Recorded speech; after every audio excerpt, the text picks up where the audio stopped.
Okay, good morning, everybody. We are starting today on Daf Chav Zayin Amud Aleph. We're starting about a third of the way down by the two dots. Avol Machru Torah Layichus Svarim. But if they sold the Torah scroll, they may not purchase books of scripture with it because that's going down in Kedusha. So now the Gemara asked the question. They inquired. Mahu limkar sefer Torah yoshan likach boy chadash. What's the halacha if I want to buy a new Torah scroll? I need money to pay for it, so let me sell the old Torah scroll to buy the new Torah scroll. What's the halacha? Am I allowed to do that right? Am I allowed to do that? So the Gemara says,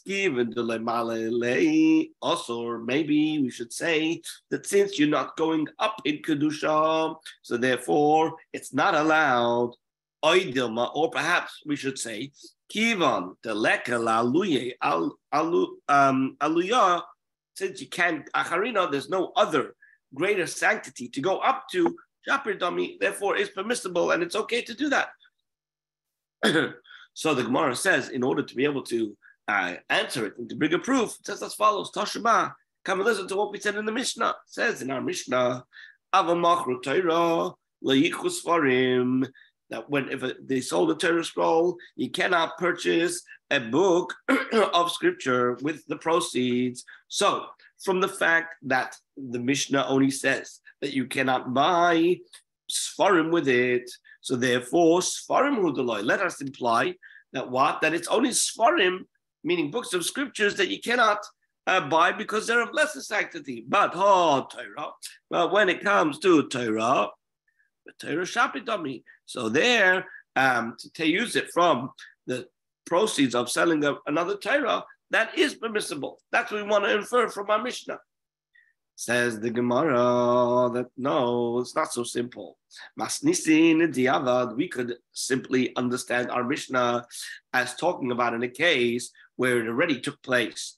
You already sold the Torah, and now you want to know, can I buy another Sefer Torah with this money? So the answer is, you've already sold the money. You can't use the money for anything else. Okay, so you can buy a Sefer Torah. But what is our question? Our question is whether you can, in the first instance, go and sell a Torah, knowing that you're going to use the proceeds to buy another Torah. And for that, this Mishnah doesn't answer the question.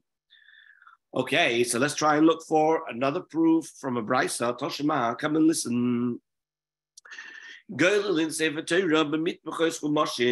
says that you can wrap a Torah scroll in the wrappings of a single book of the Torah, which means if you had a scroll that was only one of the 5 books, not an entire Torah scroll, and you had a wrapping for it, right?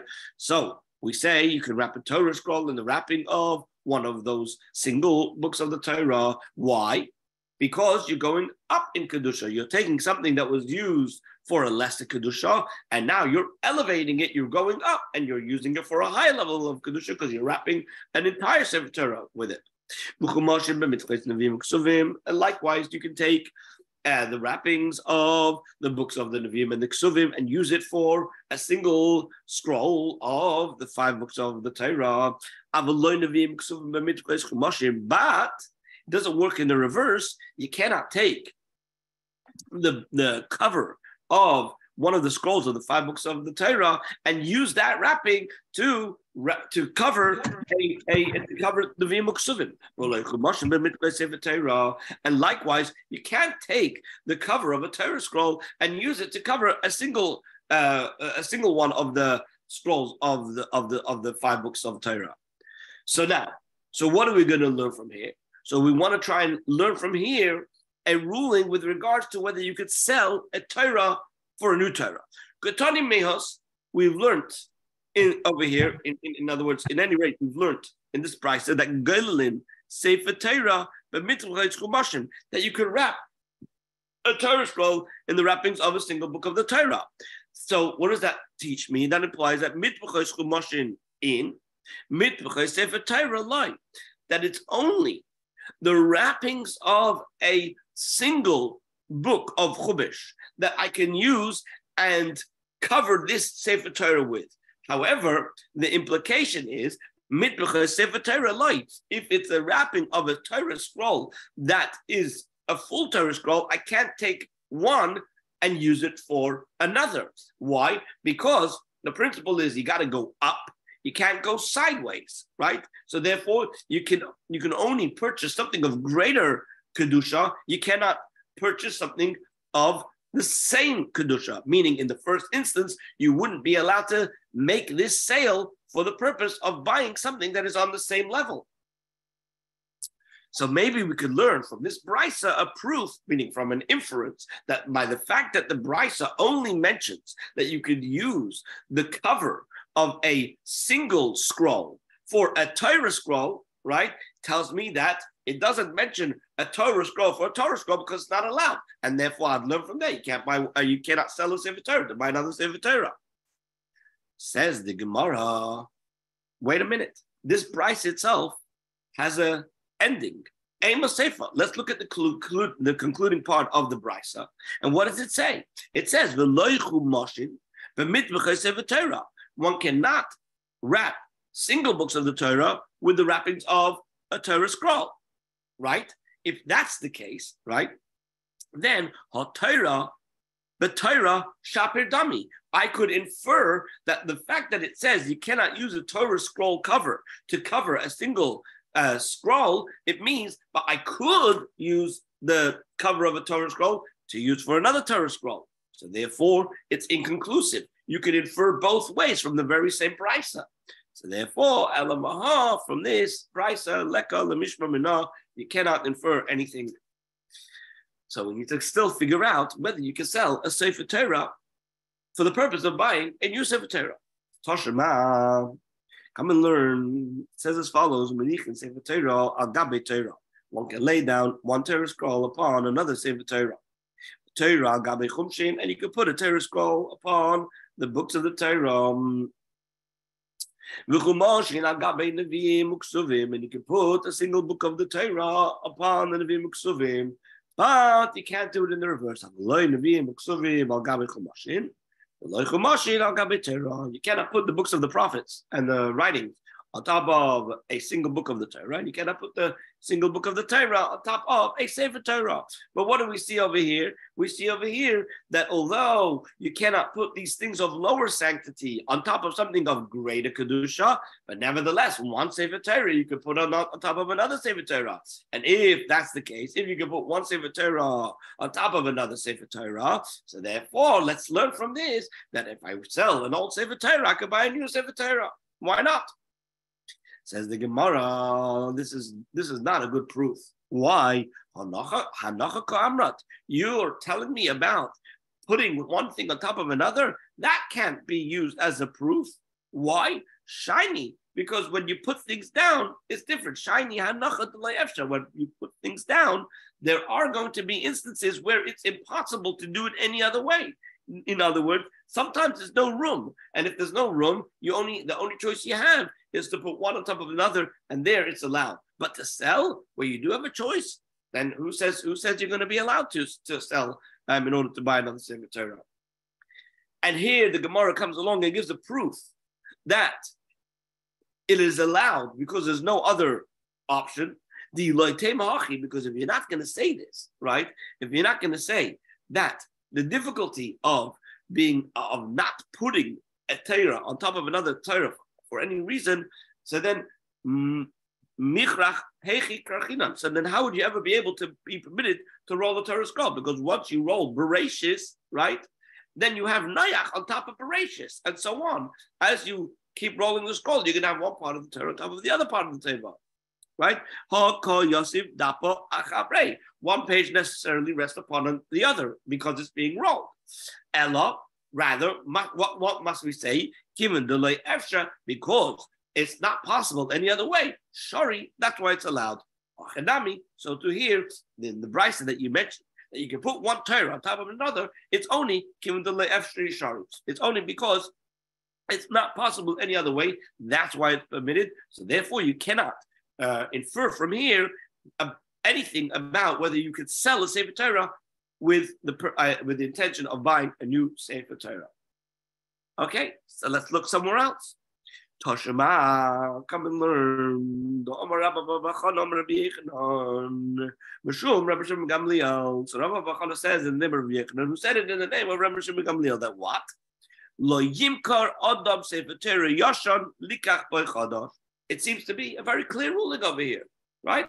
That what? You're not allowed to sell an old Torah in order to buy a new one. So there you go. It's clear. It's prohibited. Says the Gemara, not so fast. Not necessarily is this a proof that I cannot sell an old Sefer Torah to buy a new Sefer Torah. Why? Because maybe Rabbi Shimon Gamliel's rule is in a particular instance. What's that? Hossam over there, it's Mishum Pshiusa, because of negligence, which means to say as follows. If I come along and I sell a Sefer Torah and I get, let's say, $20,000, $30,000 for whatever it is for selling the Sefer Torah, and then I have to first go find the Sefer, and then I have to get him to write it, and then I have to pay him for it. And it could be during the course of time, people will get carried away with other things, and in the meantime, you've sold the Sefer Torah, but you haven't replaced it with another Sefer Torah. So therefore, Rabbi Shimon Gamliel says, no, there's no such thing as selling a Sefer Torah to buy a new one, because we're worried that there's going to be negligence, and you're not going to end up buying the Sefer Torah. However, Ki Kamrinon, when we're asking our question, can I sell an old Sefer Torah to buy a new Sefer Torah? What's the case we're asking about? Going, for example, the Ksiv, it's already been written, Umanach, and it's lying there, Liv Ruke, to be redeemed. In other words, the Sefer already wrote it, and all he's waiting for is to be paid, right? The Sefer Torah is finished, it's all written, it's all waiting. You just need to come up with the money.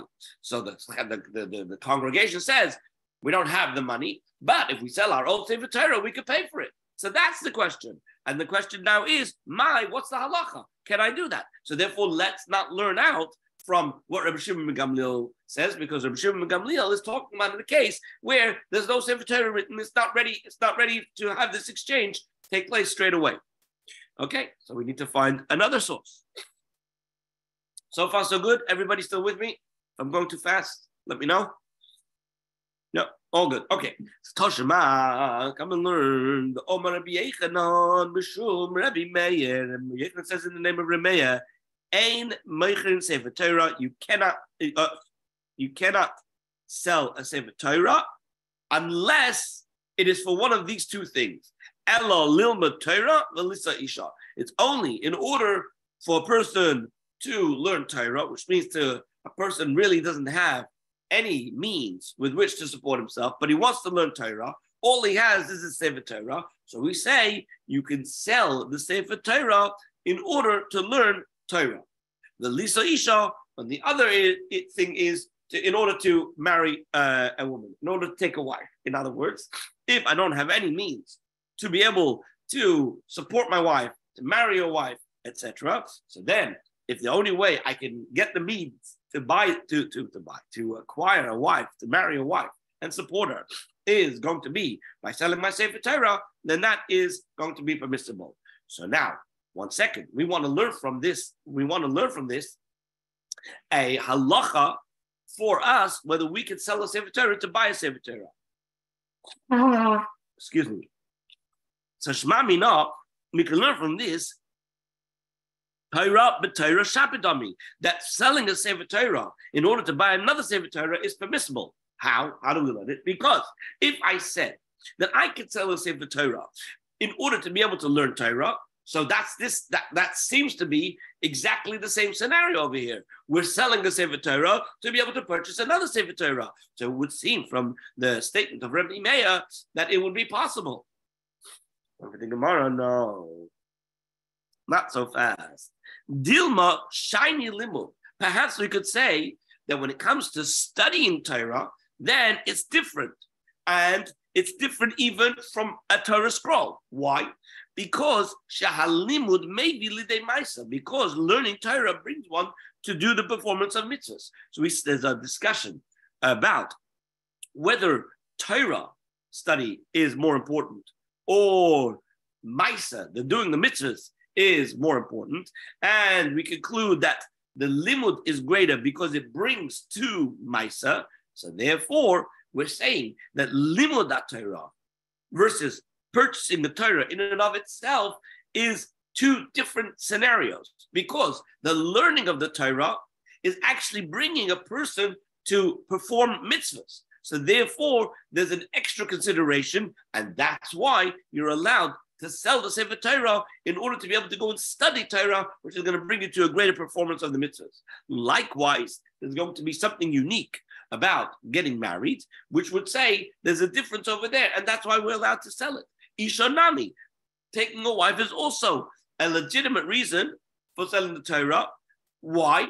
Because it says in the pasuk,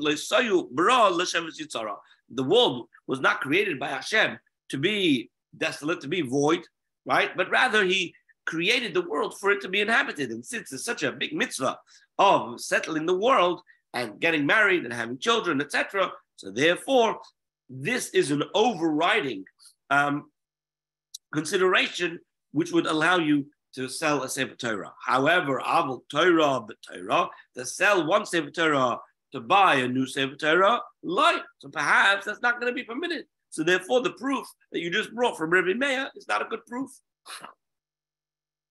All right, let's look at another. Tana Rabbanon, Tana Braisa, Yimkar Adam Sefer Torah. A person cannot sell a Torah scroll, Afal Pi. Even if he doesn't need it. In other words, a person has, let's say, 5 Sifrei Torah or 3 Sifrei Torah, whatever it might be.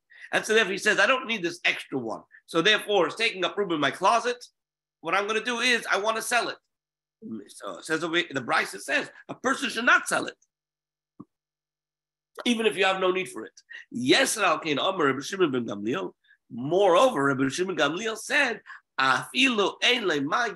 even if a person gets to a point where he doesn't have what to eat, and he sold a Sefer Torah, or if he sells his daughter as a shivcha, as a Jewish maidservant, in order to buy food, he will never see the sign of good fortune from the money that he got from either selling the Sefer Torah or for selling his daughter. But what do we see from here? We see from here that it's very, very serious to sell a Sefer Torah, and it should be avoided at all costs. If you don't need it, then it's forbidden. And if you're in a case where you really need to eat, right? So we're telling you that even then, if you do sell it, you're not going to see any blessing from the money that you get from selling it. And right. Question. So I just want to say one thing. Just one thing before you go ahead. Just one thing. There's a discussion amongst the commentators and the poskim that if a person is able to go and receive money from the community to be able to purchase food, but he just doesn't want to, and therefore wants to sell the Sefer Torah, in that case, we say he doesn't see a simon bracha. We're not talking about a case of pikuach nefesh. In the case of pikuach nefesh, that's a different story. We're talking about it where a person just prefers not to come on to anybody else. He'd rather sell his own Sefer Torah and be able to buy food. In that case, we say simon bracha. Yes. Okay, we're talking about Sifrei Torahs that are kosher. Yes. What about one that's possible? A Sefer Torah that is possible. Can you sell it?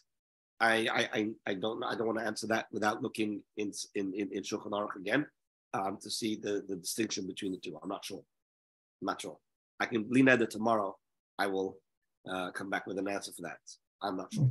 Okay, so let me add one extra thing. Yeah. The Pasuk Sefer Torah has a distinctive tav that would be appealing to specific groups. What do you mean by that? Okay, so we have I think several Sefer Torahs that have the tav of the Ari. Okay. As opposed to what the Ashkenazim use. So for certain groups, they would be interested in buying it, even if it was puzzled, because then they could refurbish it and use it. Right. Okay. So, but it's not, but it may not be of interest to the shul that has the puzzle Sefer Torah at this time. So I'll tell you like this. I was in Toronto before I moved to Florida, and I have an uncle. He passed away recently. His name is Kurt Rothschild, and the shul Sharet Tefillah wanted to donate in his honor a Sefer Torah to Eretz Yisrael. So what happened is they took the Sefer Torah, which was puzzled. My uncle paid for it to be refurbished, and then they sent it over to Eretz Yisrael to another shul so that they who were in need of a Torah were able to use it. However, what I saw from the whole story over there is that it was not sold. It was donated. It was donated as a Sefer Torah, and the shul themselves raised the money, or my uncle raised the money, whoever it was, to have it refurbished. The question I would have then, would this Sefer Torah be allowed to be sold to the other shul? Not donated or gifted, but sold. I'm not sure what the answer would be, whether you could actually sell it to another shul. I'm not sure. And if you did sell it, what could the money be used for? And it would be used to buy another Sefer Torah. It seems from over here, as we will see at the end, right, that there's no conclusion, right? It's inconclusive whether you can sell a Sefer Torah to buy another Sefer Torah. And the poskim say that because the Gemara is inconclusive, then we should try to be machmir not to sell it to buy another Sefer Torah. That's what it seems from the poskim. I can get you in Mitzvah Shem for tomorrow the direct sources and quotes to be able to refer back to, but that's what it seems the halacha would be.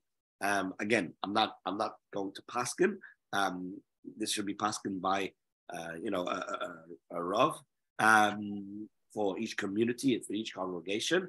But it seems from the Gemara that all the proofs that we try to bring to be able to allow for it are rejected, and it remains inconclusive. And if anything, the proofs that we bring, right, are leaning towards not selling it, right?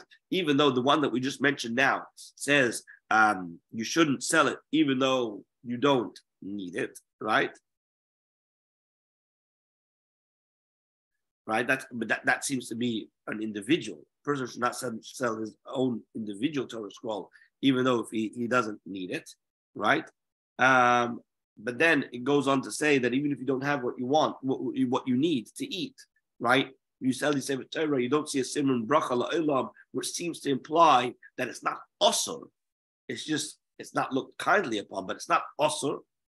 But it seems that ultimately, because we don't come out clear one way or the other, we tend to lean towards being more stringent about this question.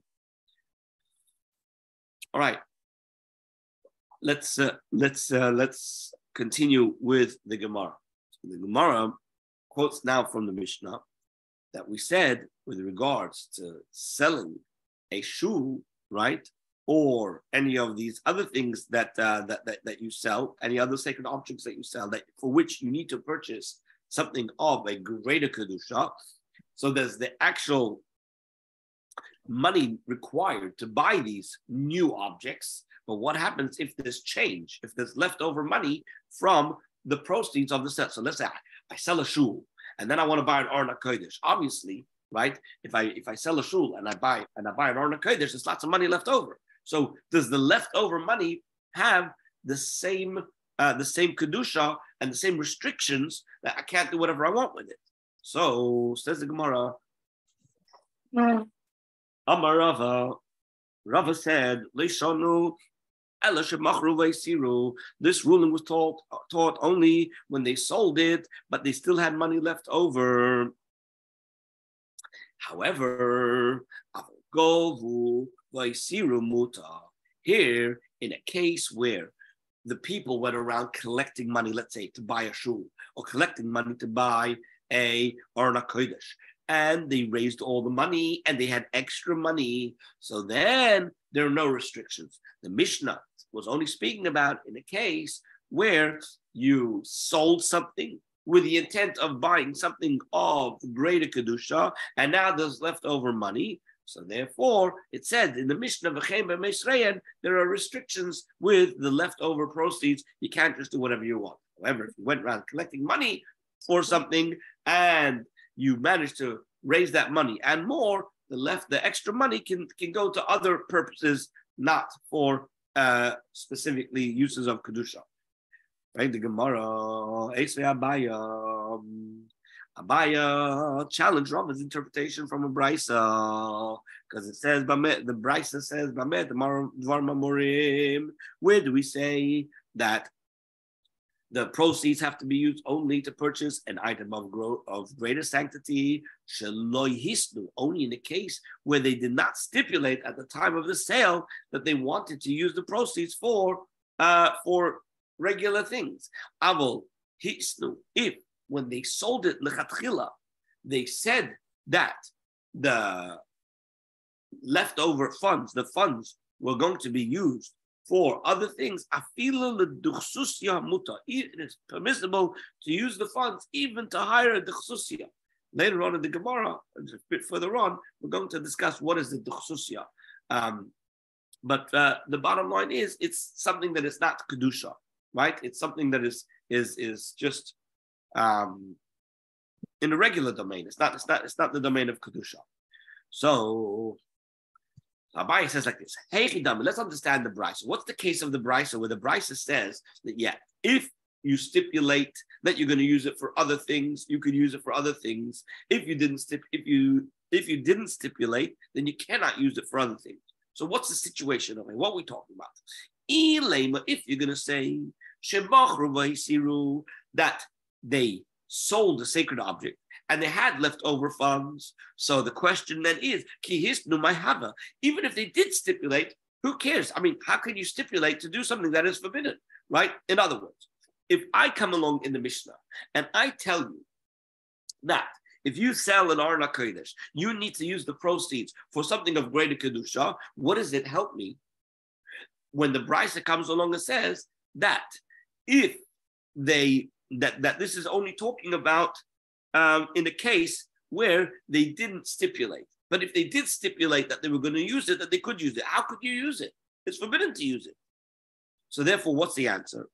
Ella, rather, what must we say? Ella shugavu v'yisiru. Rather, the brisa must be talking about not in a case where you sold something and the leftover money was stipulated about, but rather it must be talking in a case where they collected funds and after the purchase, some remain. Okay? So therefore now, a stipulation at the time of collecting empowers them to use the leftover funds for anything they want. So here is what Abaya comes to challenge Rava with. Taima, what's the reason why they can use the proceeds? They hisnu, because they stipulated. Ha lo hisnu. However, if they did not stipulate, so then you can't use it over. So therefore, the implication of the brisa contradicts Rava's position that the leftover collected funds can be used for anything you want. You understand the question? Nachama. Let me just say the question one more time. What did Rava say? Rava says that when we say that everything that's left over has to go for Kedusha, that's only in a case where you sold it and there was leftover money. However, if people went collecting and there was leftover, it seems that there's no conditions, there's no restrictions. You can use the money for whatever you want. So Abaya came along and quoted a brisa which says that one can only use the money in a case where one cannot use the money only in the case when there was no stipulation, but when there was stipulation, you can use it. In other words, the stipulation was that we can use it for whatever we want. It's possible to do whatever you want with it. And Abaya clarified that it must be talking about in a case where they went collecting money.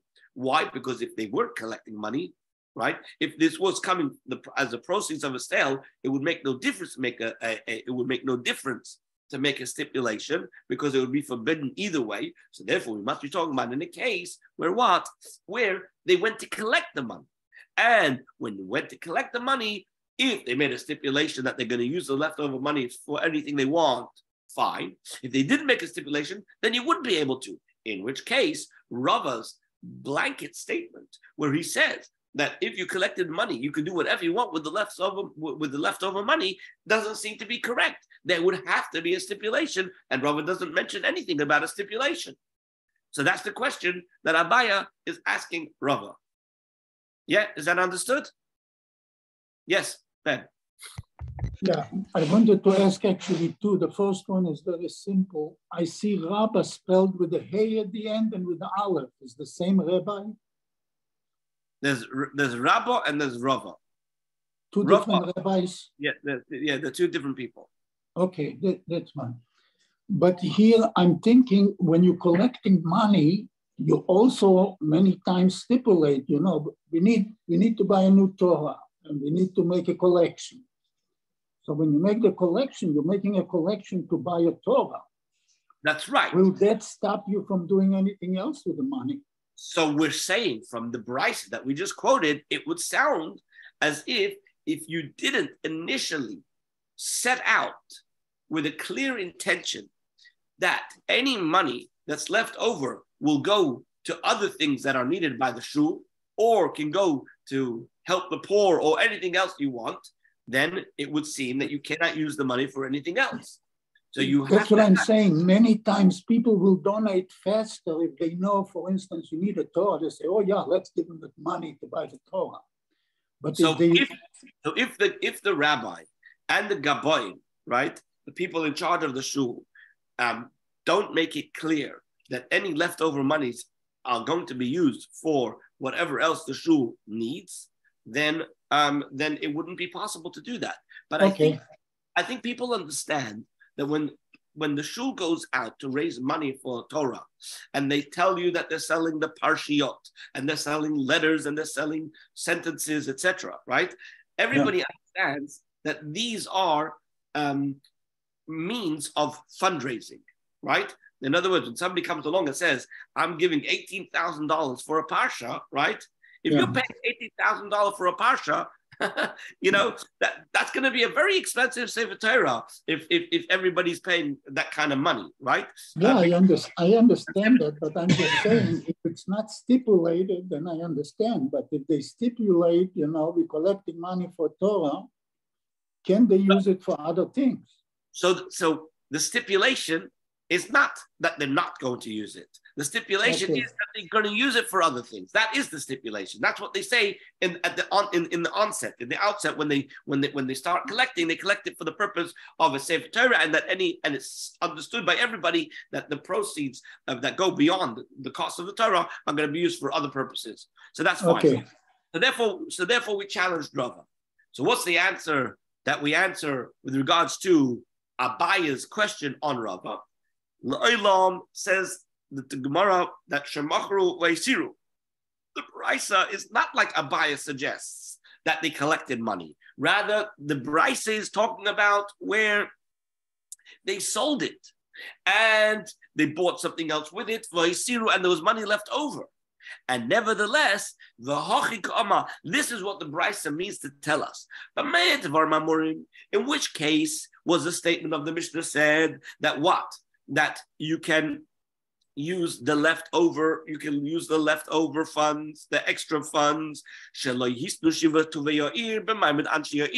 It's where the 7 town trustees did not stipulate in the presence of the town people that the funds could be used for other purposes. Aval, Hisnu, Shiva, Tuve Ha'ir, the Maimed Anshi Ha'ir. However, if the 7 town trustees did stipulate in the presence of the townspeople that the proceeds can be used in another way, then I feel that even it is even permissible to use the funds to hire a duchsusya. The Gemara is going to explain what in a moment. Like the next piece of the Gemara is going to explain what a duchsusya is. But let me just explain what's going on over here. There's something called Shiva Tuvei Ha'ir. The Shiva Tuvei Ha'ir have incredible power. They are empowered to make decisions for the community, and they can make certain things hefker. They can remove kedusha from certain things. They are given great freedoms to do things on behalf of the community. However, the greatest strength that they will have is when they do something in the presence of the community. So if they, for example, decide, let's take a classic example of selling a shul, right? Who gets to decide that you can sell a shul? So you're going to have the Shiva Tuvei Ha'ir. These are the trustees of the community, and they come along and they sell the shul in the presence of the community, and we say that you can't just do whatever you want with the proceeds. You need to stipulate while you're making the sale that the money is going to be used for profane things, for other things other than kedusha. Only then will you be permitted to do it. But if there was no stipulation made, right, while the Sheva Tuvei Ha'ir, the 7 trustees, make this sale in front of the townspeople, then you cannot use it for anything else. You must use it for kedusha. Okay, so that is the ruling of the brisa, and so therefore Abaye's question to Rava is not really a question. Rava's opinion can still stand, right? And the brisa was only talking about the case where you have the Shiva Tuvei Ha'ir in the moment in front of the people, and there they had to make a stipulation in order to be able to use the proceeds for things that are not holy. Okay, so now let's move on to what a duchsusya is. Says the Gemara,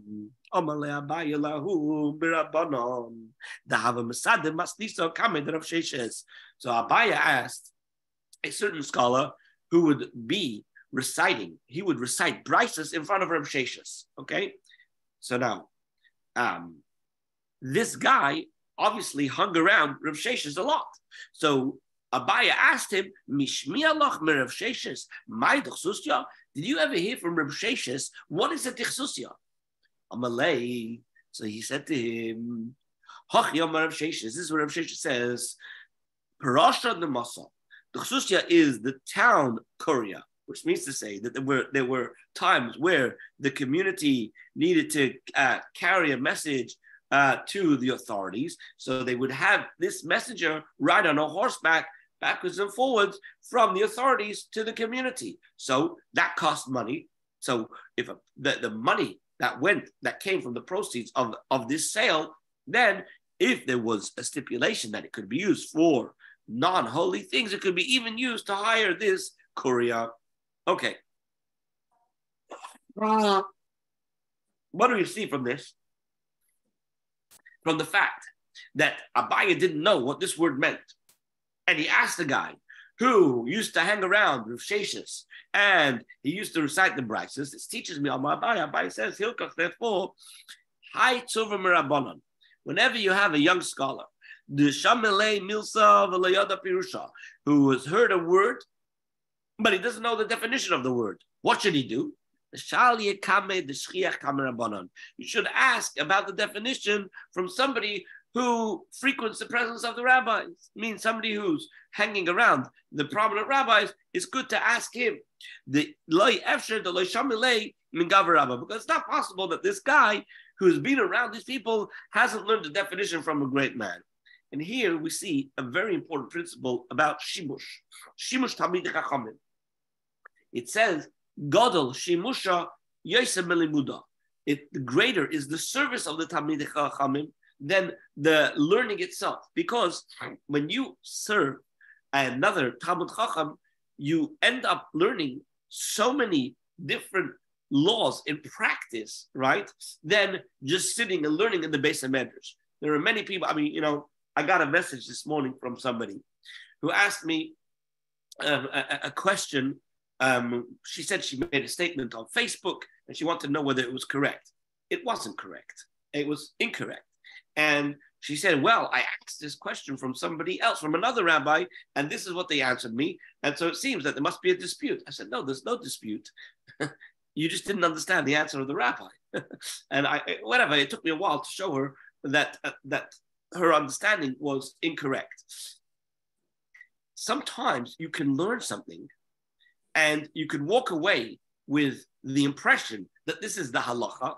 However, if you were to spend time in serving another rabbi, right, then you start to see lots of things play out in practice, in real time, in real life, and you can learn what the actual halacha is. And that's why, in general, when it comes to giving decisions about certain halachas, it's important not to do so if you haven't had at least some kind of shimush among other Talmidei Chachamim, other great sages, so that you can know, whether you're correct or not. And also, one of the things I was privileged to do while I was still a bacher is I don't know why I had this draw, a pull to hang out with Rabbanim. When I say hang out with them, I would just stand there and listen to them talking. So when it comes to a chasna, or I was involved in a bezdin, and I would listen to these guys talking.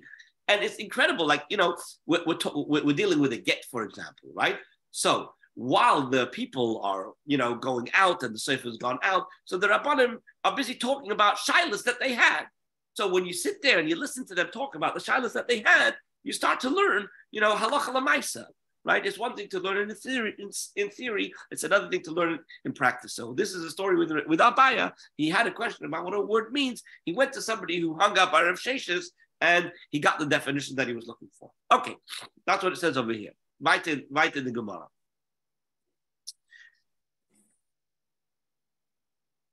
Amar Rabbi Yechanan Mishum Reb Meir. Rabbi Yechanan says, in the name of Reb Meir, B'nei ha'ir sheholchu le'ir acheres. Yeah, people from one town that they travel to another town. Uposku aleim tzedakah. Now, what happened is they went. While they were in another town, right, the officials of that town, mean the Gaboy Tzedakah, right, they came along and they taxed them for charity, that they should give a certain amount of money to charity. Perhaps it was a fast day. It could have been any particular reason why the people who went around collecting tzedakah went and asked everybody to give tzedakah. And these people from the other town happened to be there, and they too were asked by these people, you need to give tzedakah. So what should they do? Noistin, they have to give the tzedakah, even though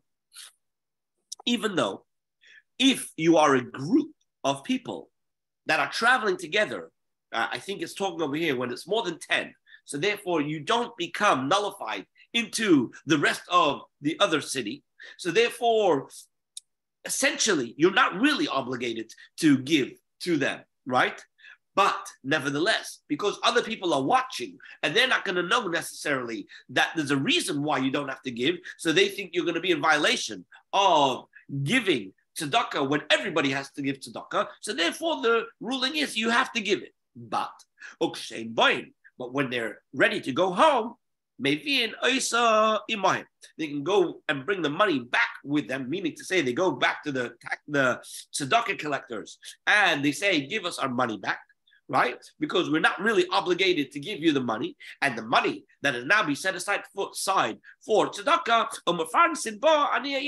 they now can take the money and support the poor of their own town with these funds of tzedakah, which means to say they're not really obligated to contribute to the tzedakah of that town because they're really a group, right?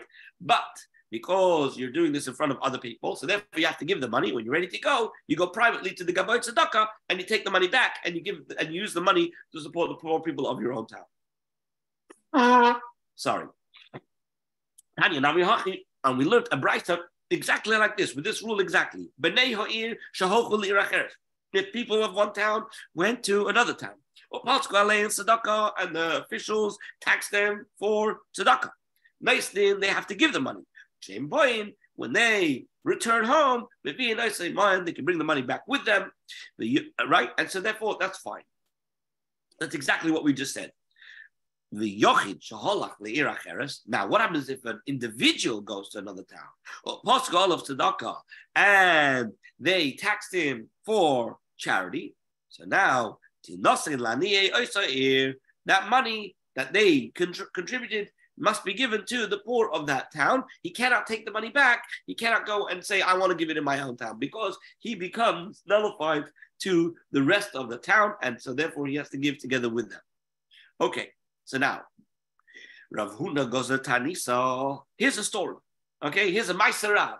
Okay, you see, when you learn the story, right? When you learn this halacha, right?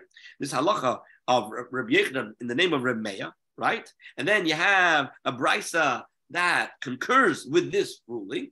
Now we have a story that shows us it's not so simple. What's the story?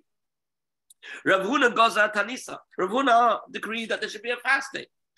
All ligabe Rav Chana bar Chanilai, Rav Chana bar Chanilai, and all of the people of his town came to Rav Huna to participate in the fast. Ramu alayu tzedakah. So the officials of Rav Huna's city made a charity tax upon them, upon the whole community that joined. The Yahavu and Rav Chana and all his people, they gave money as they were told to do. Kibo lemesa, when they were about to return, Amrulay, they went to Rav Huna, they said to him, "No, nice man, mar v'nezal. Give us back the money and let us go. Or nefarnes ba'ani masyan, and we're going to take the money and we'll use the money to support the people of our town." Amalahu, he said to them, "No way, I'm not giving you back the money. Why? Tanina, we've learned, where do we say that visitors can get the money back? Here we go with the Daf Chav Zayin Amud Beis 27b. In a case where there was no scholar, there was no Talmud Chacham who was involved in the city affairs. In other words, the person who really presides over the collection is really the Rav, is the Talmud Chacham. That's when we say you get the money back. But if the Talmud Chacham is the one presiding over the collection, right? Then the money should go to the town scholar, and he gives it over as is fit. And so therefore, just for that alone, I don't have to give you the money back. For that alone. But in addition to that, he adds an additional point over here. How much more so the aniye didi v'didchu alai samichi. Here, this is certainly true because the poor of the people in my town and the poor of the people in your town, they all come to me for support. It seems that this town where these people came from was a neighboring town. It was nearby.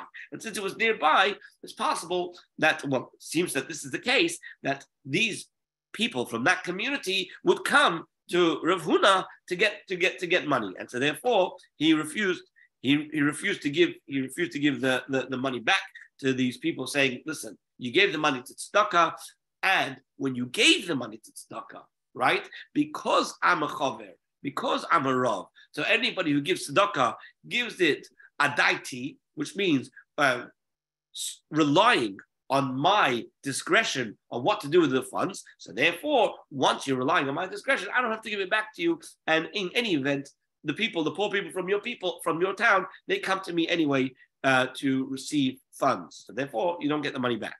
Okay. Rabbi, the fact is that he's using the word v'kol sheken. Right.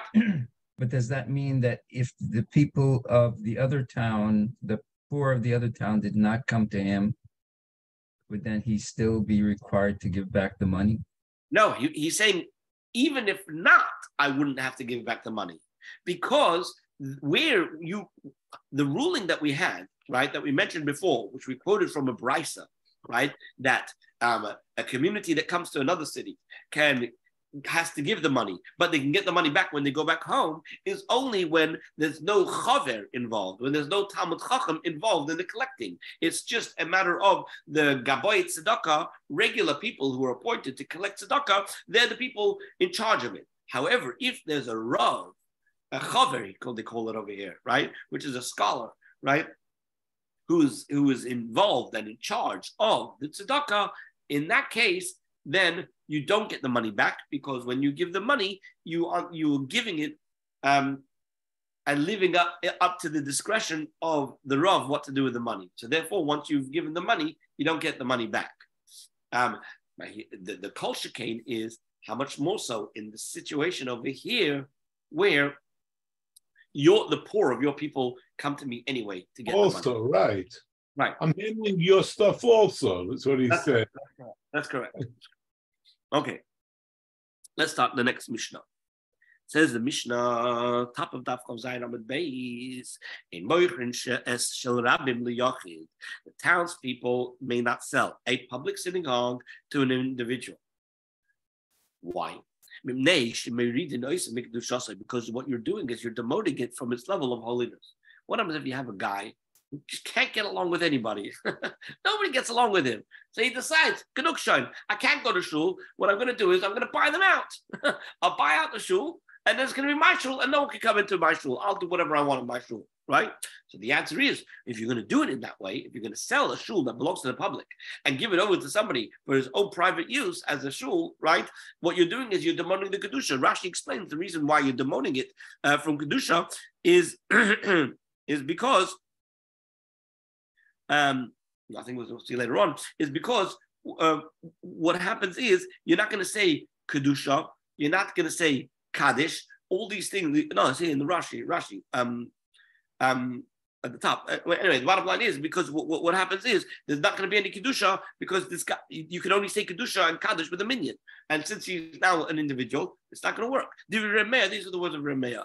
Amruloi. So the Chacham said to Remeah, this doesn't make sense. Why? Because imkain, if that's the case, af meir gedola leir kitana, then a sale that from a big city to a small city should also not be possible because you're also going down in Kedusha, right? You have it's a greater Kedusha when you have more and lesser Kedusha when you have less. So therefore, the Chachamim disagreed with Reb Meir. How does Rashi translate board of directors? Board of directors. So that's in a way, the Shiva Tuvei Ha'ir are like a board of directors. That's what they are. Okay. I'm saying when there are fights within a shul, right, to take over a board of directors.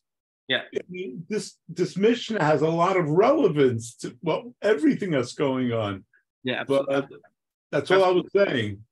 But the truth is, the Shiva Tuvei Ha'ir are the people who are not, elected to be. Of course. I'm talking about people. I'm about to teach a class on law at a yeshiva.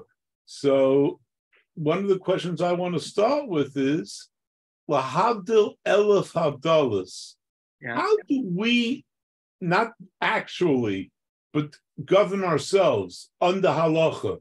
We talk about living a halacha. What we do now is ridiculous. But how would you imagine a system that worked al pi halacha? You have the government. How would you run the streets? How would you take care of it? And that's just right. It's a possibility. So how do you run a Torah state? Right. And these are the kinds of issues that you have to deal with. Right. It's interesting. I don't want to say names or places, but there was a situation that I heard about where there was a wealthy person, very wealthy person, and some of the buildings, there was a loan that the money belonged to him out on the buildings, and he decided to sell the buildings even though they were a shul, right? And they asked him, how could he do that? How could you sell it? So he said, I see myself as Shiva Tuvei Ha'ir. I see myself as the trustee, because I'm so wealthy and because I paid for so much in the town. And so therefore, I consider myself to be Shiva Tuvayir. I don't know whether he's right or wrong, but it's interesting how some people just... Paskin on himself. That's enough. Right. Paskin on himself. Anyway, I wish you all a wonderful day. We will continue with Hashem tomorrow, same time. Thank you, Rabbi. Thank you, Rabbi. That's Lacha. Thank you.